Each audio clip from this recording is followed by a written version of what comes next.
1000 টাকা দিব, তারপর আমি আগে যাব, মানে আমি আগে যাব, চলো। কি ব্যাপার, 100 টাকার ভাড়া 10,000 টাকা দিতেছে? কিছুই তো বুঝলাম না। না, বেশি লোভ করা যাবে না, আর এই টাকাও নেওয়া যাইব না। এই মামা, তুমি কি ভাবতেছো? উনি তোমাকে 10,000 টাকা দেয়, আমি তোমাকে 20,000 টাকা দিব, তুমি চলো আমাকে নিয়ে। আচ্ছা ঠিক আছে ভাই, উনি যেহেতু আগে আসছে আর উনি 20,000 টাকা দিবে, তাহলে আপনি ওনাকে নিয়ে যান। আর আমার কাছে অত টাকা নেই, আমি অন্য রিক্সা দেখে চলে যাচ্ছি।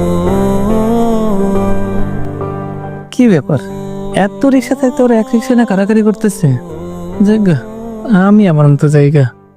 ঠিক আছে ভাই, তাহলে তুমি ম্যাডামকে নিয়ে যাও, আমি অন্য রিক্সায় যাবো। ম্যাডাম আপনি যান।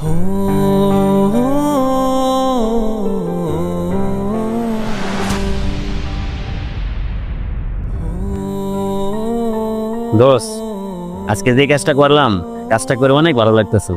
তোর কাছে কেমন লাগে? হ্যাঁ দোস্ত, নিষ্কাল উপকার করতে পেরে আমার অনেক ভালো লাগতেছে। এক্সকিউজ মি ভাইয়া, কিছু মনে না করলে আপনাদের একটা কথা জিজ্ঞেস করতে পারি? জি ভাইয়া বলুন। ভাইয়া, আপনাদের দুজনকে দেখলাম ওইখানে একটা রিক্সা নিয়ে তর্কাতর্কি করতেছেন, কে আগে যাবে। এখন আবার দেখি দুজন একসাথে। ভাই, কিছুই তো বুঝলাম না, আমাকে একটু খুলে বলবেন? ও আচ্ছা ভাই, এই কথা, তাহলে শুনেন।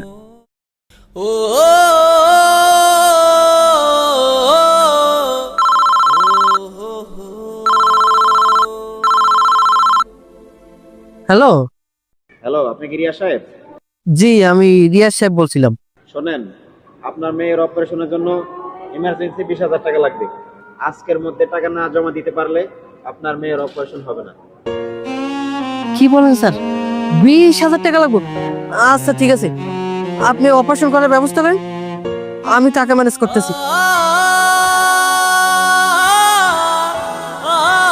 এতগুলো টাকা এখন কোথায় পাবো আমি? হে আল্লাহ, তুমি একটা কিছু করো, না হয়তো আমি আমার মেয়েকে বাঁচাতে পারবো না। এই রূপা দেখ, টাকার জন্য নাকি রিক্সাওয়ালার মেয়ের অপারেশন